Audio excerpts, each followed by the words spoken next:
Imagine a world where your every whisper is heard, your every movement is watched, and even your most private thoughts are considered a capital crime. Now, imagine waking up in that world knowing that your memory is a weapon the state desperately wants to destroy. This is the chilling reality of Oceania, the totalitarian superstate at the heart of George Orwell's prophetic masterpiece, 1984. Far more than a simple political warning, 1984 is a deep dive into the very core of human identity and the terrifying fragility of objective truth. It plunges us into the life of Winston Smith, a man whose job is to literally rewrite history for the all-powerful party and its unseen leader, Big Brother. Winston's secret act of rebellion, starting a forbidden diary, is a desperate attempt to prove that the past actually existed. His struggle is not just against an outside regime, but against the insidious power of doublethink and the utter elimination of personal freedom.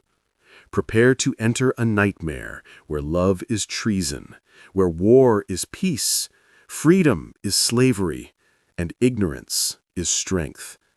This is the journey of the last man in Europe to believe that 2 + 2 = 4, and the chilling tale of how even the most defiant soul can be forced to love its oppressor. 1984. Confessions of the Man Who Loved Big Brother. I am Winston Smith. That name means nothing here in Oceania, where London is just Airstrip 1, and where the party owns every particle of my life. I estimate my age to be 39, and I live in this perpetual gray world, under the constant scrutiny of telescreens that watch my every twitch. Everywhere I look, the face of Big Brother stares down from posters, reminding me, Big Brother is watching you. My job is to destroy the past. I work for the Ministry of Truth. But our cynical motto is, who controls the past controls the future, and who controls the present controls the past. My task is to rectify history, altering old documents, news reports, and photographs to ensure the party is never wrong. If the party announces we are now allied with Eurasia and enemies of East Asia, my job is to prove we have always been at war with East Asia. But deep inside, a seed of doubt, a dangerous spark, began to grow.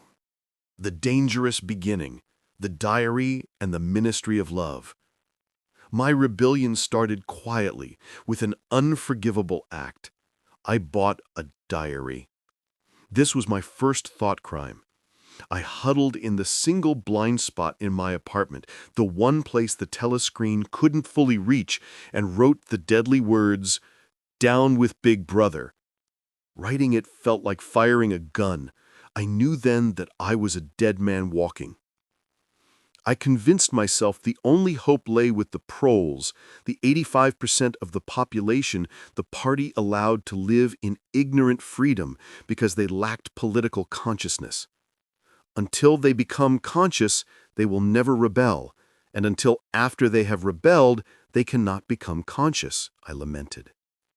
I kept seeing two people who fascinated me.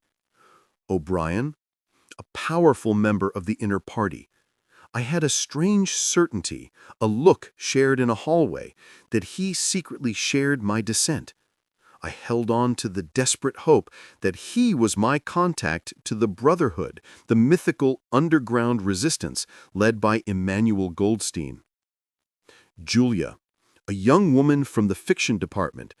Initially, I hated her, viewing her as the perfect example of the party's mindless fanaticism. I was profoundly wrong.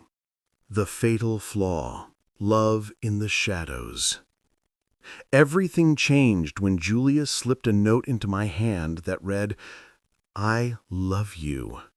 My hatred instantly turned to desperate obsession. Love in Oceania is absolute treason.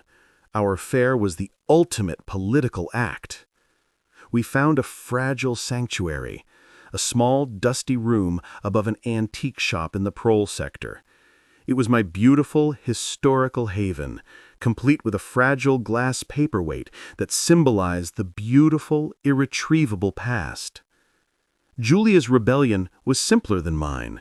She cared nothing for the history books or ideology, only for the immediate, physical escape from the party's rules. Driven by a mix of passion and political urgency, I made the decision that would seal my fate. I took Julia to meet O'Brien. He confirmed my deepest hopes. He was, he claimed, part of the Brotherhood. He made us swear to perform any act of sabotage or murder. We agreed to everything. He then handed me the book, Goldstein's supposed manifesto, which explained the horrific mechanics of the party's power. As I read the book, finally understanding the true meaning of doublethink and the necessity of perpetual war to maintain class structure, the door burst open. The thought police had arrived. The antique shop owner was a spy, and most devastatingly, O'Brien was no rebel. He was an inner-party operative who had been monitoring me for years. The Destruction, Ministry of Love, and Room 101. I was taken to the Ministry of Love, Many Love, where there is no darkness. Here began my re-education, led personally by O'Brien. His torture was relentless, psychological and physical, designed not to force a confession, they knew everything already, but to change my soul. O'Brien taught me the party's fundamental principle: reality exists in the human mind and nowhere else. Not in the individual mind, which makes mistakes, and at any rate soon perishes, only in the mind of the party, which is collective and immortal. He wanted me to believe, truly believe, that 2 + 2 = 5 if the party willed it. He showed me the future, a boot stomping on a human face, forever. I surrendered everything, my memories, my belief in objective truth, and my dignity. But I clung to one final thing, my love for Julia. This brought me to the end, Room 101, the room where every person faces their worst thing in the world. For me, it was a cage full of starving rats. As the cage was clamped onto my face, the psychological horror shattered my last defense. I screamed the words O'Brien had waited for. "Do it to Julia! Do it to Julia! Not me! Julia!" I betrayed her. I sacrificed the one person I loved to save myself. In that instant, the party had achieved its final victory.